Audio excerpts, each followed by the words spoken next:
This is a little story about knowing what you want, clarity of intent. So it's an old Chinese story about the student.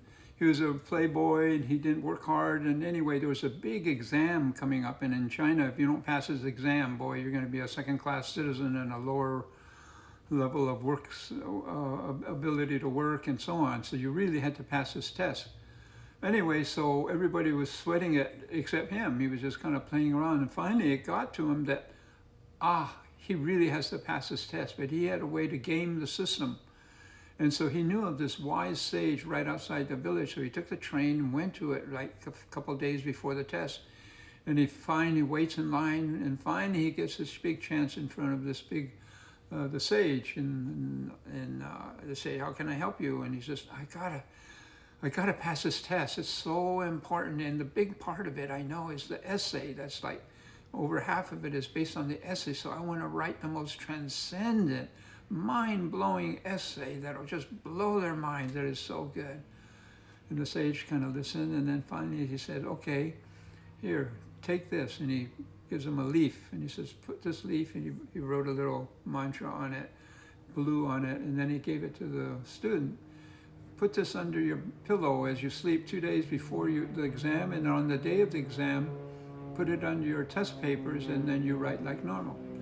Okay, so the student took the leaf and then went back, and sure enough, he did everything dutifully. He put the leaf under his pillow before the exam, and on the day of the exam, he put it under his papers, and he just wrote away.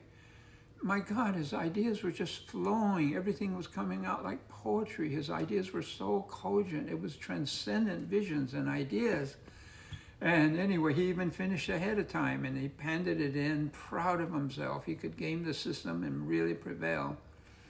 All right, so the next day, there's a whole crowd in front of the bulletin board to see who had passed and who didn't pass. So he saunters up there, and only to find out that he has failed the test. He was so pissed off. So he went screaming back to that sage, and finally he's in front of the sage, and he said, "I failed the test. I did everything you said. I failed the test." And then the sage listened for a while, and he says, "Oh, why didn't you say so? You said you wanted to write the most mind-blowing, transcendent essay," which it was, but what you really wanted to do was just to pass this simple little school test. Why didn't you say so? And so there it was. Know what you really want. Most people don't get what they want because they don't really know what they want. Get clarity of intent.